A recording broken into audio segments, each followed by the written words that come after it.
Praise the lord. దేవునికి మహిమ కలుగునుగాక.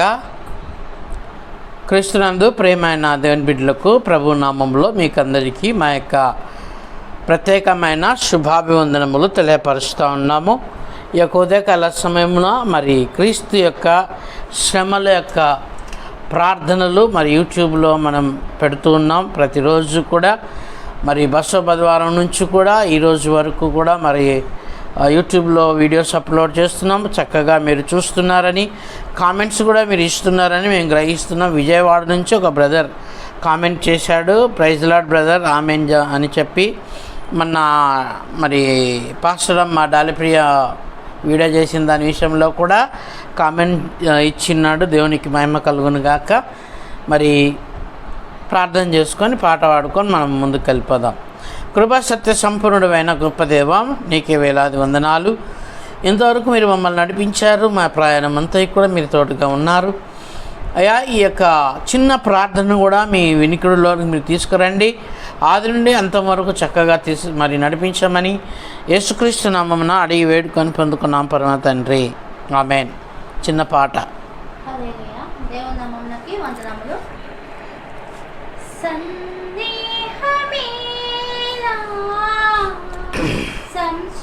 సంశయమదేలా ప్రభు యేసు గాయములను పరికించుచూడు, గాయములలోని వేలు తాకించుచూడు. సందేహమేలా ఆమున్న మకుటము నీకై ధరించెనే, నీ పాప శిక్షను యేసు భరించెనే. ఆమున్న మకుటము నీకై ధరించెనే, నీ పాప శిక్షను యేసు భరించెనే. ప్రవహించే రక్తధార నీ కోసమే, అవును నా కోసమే, నీ కోసమే. అవును ప్రభు, ఘోర హింసనందే హల్లెలూయా కోసమే. సందేహమేలా సంశయమేలా ప్రభు యేసు గాయములను పరికించుచూడు, గాయములలోని వేలు తాకించుచూడు. సందేహమేలా.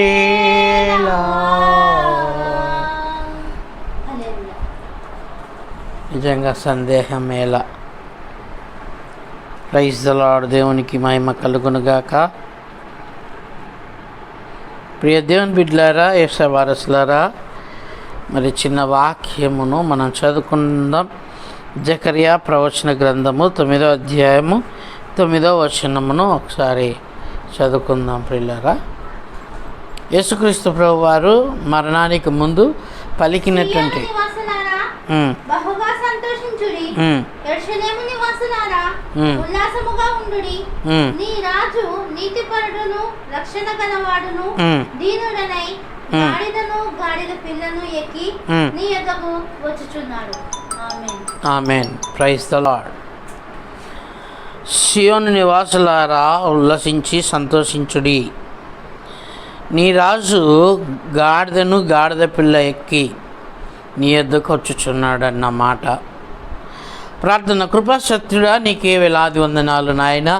ఈ మాటను మేము ధ్యానిస్తుండగా నా నోటి మాటలుగా కాక నీ నోటి మాటలతో నీవు మాట్లాడమని యేసునామంలో అడిగి వేడుకొని పొందుకున్నాము పరమ తండ్రి. క్రీస్తునందు ప్రియమైన దేవుని బిడ్డలారా, యేసు వారసులారా, ఇక్కడ యేసుక్రీస్తు యొక్క మరణాన్ని విషయమై మరి ప్రవక్తలు ప్రవచించినటువంటి ప్రవచనాలను మనం చూడగలుగుతున్నాం. ప్రియదేని బిడ్డలారా, యేసుక్రీస్తు ప్రభు వారు నీతిమంతుడై మరి గాడిద పిల్లను ఎక్కి తన సొంత జనుల దగ్గరికి వస్తున్నట్లుగా మనం చూస్తూ ఉన్నాం. ప్రియమైన బిడ్డలారా, యేసుక్రీస్తు ప్రభు వారు అసలు ఎందుకు ఆ గాడిదని ఎక్కాల్సి వచ్చింది, ఆ గాడిద పిల్లని ఎందుకు ఎంచుకున్నాడు?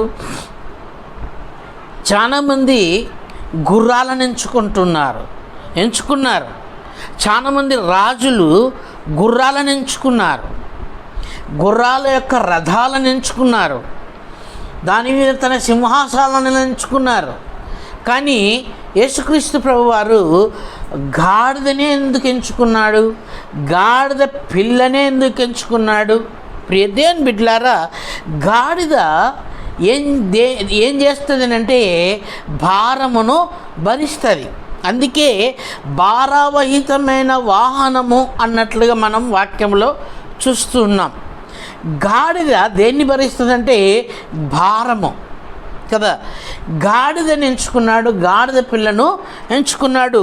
ఆ వాక్యము మత్తయిలో మనము చదవద్దులే కానీ మత్తయిలో నెరవేరినట్లుగా మనం చూస్తూ ఉన్నాం. ఎందుకంటే మనం క్లుప్తమైన వాక్యం కనుక 21వ అధ్యాయము 7వ వచనం నుంచి 11వ వచనాల వరకు మనం అక్కడ నెరవేరినట్లుగా మనం చూస్తూ ఉన్నాం. చదువుతారా? చదవండి. 11. ఆ గాడిదను దాని పిల్లను తోలుకొని వచ్చి వాటి మీద తమ బట్టలు వేయగా ఆయన బట్టల మీద కూర్చుండెను. జన సమూహములో అనేకులు తమ బట్టలు దారి పొడుగునా పరిచిరి. కొందరు చెట్టు కొమ్మలు నరికి దారి పొడుగునా పరిచిరి. జన సమూహములలో ఆయనకు ముందు వెలుచుండున్న వారును వెనుక వచ్చుచుండున్న వారును దావీదు కుమారునికి జయము, ప్రభువు పేరట వచ్చేవాడు స్తుతింపబడును గాక, సర్వోన్నతమైన స్థలములలో జయము అని కేకలు వేయుచున్నారు. ఎక్కడ నెరవేరింది ఈ ప్రవచనం అని అంటే మత్తయి రాసిన సువార్తలో ఈ ప్రవచనము నెరవేరింది.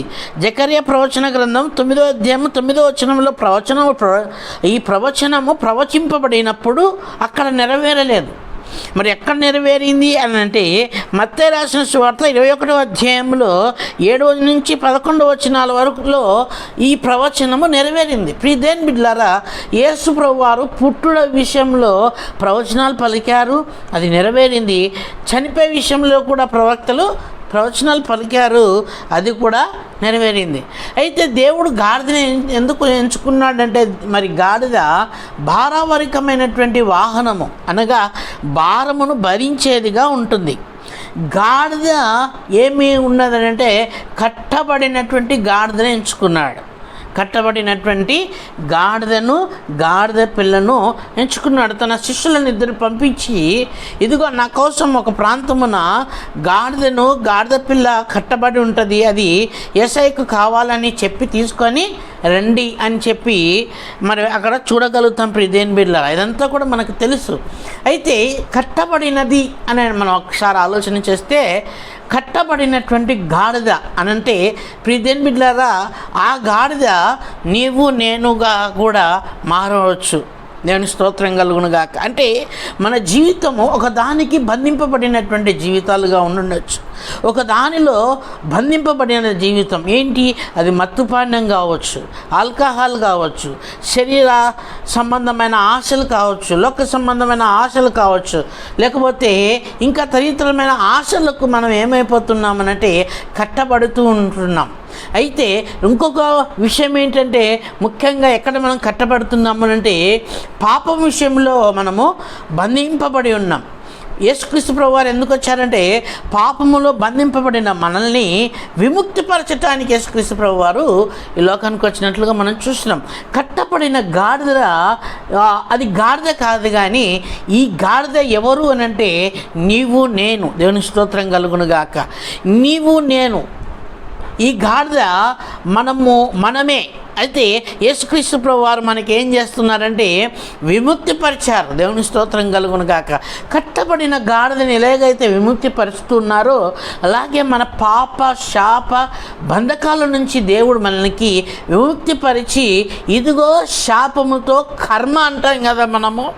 నా కర్మ కాలింది కనుక వీని కట్టుకున్నా, నా కర్మ కాలింది కనుక ఈమెను కట్టుకున్నా, నా కర్మ కాలింది కనుక ఈ ఇంట్లో పడ్డా నా కర్మ కాలింది కనుక ఈ ఉద్యోగం చేస్తూ ఉన్నా, నా కర్మ కాలింది కనుక ఈ వ్యాపారం చేస్తున్నా. అలాగా ఈ కర్మలను, శాపమును, కర్మలను తుంచివేసి గాడిదకు ఎలాగైతే, గాడిద పిల్లకు ఎలాగైతే స్వేచ్ఛనిచ్చి దాని మీద ఎక్కి ఆ గాడిద పిల్ల మీద దాని మీద యేసుక్రీస్తు ప్రభువారు కూర్చున్నందుకు అది ఎక్కడ నడిచింది అని అంటే బట్టల మీద నడిచింది. దాని మీద బట్టలు పరచబడినప్పుడు యేసుక్రీస్తు ప్రభువారు దాని మీద కూర్చున్నప్పుడు అది ఎక్కడ నడిచింది అని అంటే బట్టల మీద, ఆకుల మీద, మట్టల మీద నడుచుకుంటూ యేసయ్యతో పాటు వెళ్ళిపోయినట్లుగా. ప్రియదేని బిడ్డలారా, కట్టబడిన జీవితాలను దేవుడు మార్చటానికే ఈ యొక్క ఉపవాస దినాలను మన జీవితంలో విడుదల ఇవ్వటానికి, కట్టబడిన జీవితాలకు మనకు విడుదల ఇవ్వటానికి దేవుడు ఈ యొక్క ఉపవాస దినాలను మన ముందుకు తీసుకుని వచ్చినారు. కనుక ఈ ఉపవాస దినములో మన కట్టబడిన జీవితం పాపం నుంచి కావచ్చు, వేదన నుంచి కావచ్చు, శోధ నుంచి కావచ్చు, ఏ బంధకములను బంధింపబడ్డావో ఆ బంధకముల నుంచి దేవా నన్ను ఈరోజు బయటికి తీసుకురా ప్రభువా అని మనము ప్రార్థన చేయాలి. అది చిన్న బంధకమైనా కావచ్చు, పెద్ద బంధకమైనా కావచ్చు. చిన్న సిగరెట్తో మొదలు పెట్టుకొని ఆల్కహాల్ పీపాలు తాగేతలు ఉన్నారు. చిన్న సిగరెట్, లేకపోతే చిన్న పాన్ పరాకు, లేకపోతే చిన్నది ఏదో ఒకటి తీసుకొని సరదాగా తీసుకొని, లేకపోతే సరదాగా ఒక అమ్మాయిని ఏర్పించుకొని, లేకపోతే సరదాగా ఒక అమ్మాయిని చూసి, లేకపోతే సరదాగా ఒక అబ్బాయిని చూసి, ప్రియదేని బిడ్డలారా, సరదాగా ఏమైపోతుంది అని అంటే జీవితాలు సహితము బంధించబడిపోయి ఏమైపోతుందంటే బంధకములోనే జీవిస్తూ ఉన్నారు. కనుక ప్రియదేని బిడ్డలారా, ఈరోజు దేవుడు నీకు ఒక విడుదలనివ్వబోతున్నాడు. దేవుడు ఈ ఉదయకాలం సమయంలో నీవు వింటున్నావేమో నాకు తెలియదు, కానీ దేవుడు ఈరోజు నీకు ఒక పాప బంధకములో నుంచి దేవుడు నీకు విడుదల ఇవ్వబోతున్నారు, ఆరోగ్యం ఇవ్వబోతున్నారు, నీకు బలాన్ని ఇవ్వబోతున్నారని నువ్వు నమ్మి దేవుని నువ్వు ప్రార్థించాలని మనం తెలియపరుస్తూ ఈ మాటలు దేవుడు దీవించి ఆశ్రయించి బలపరచునుగాక.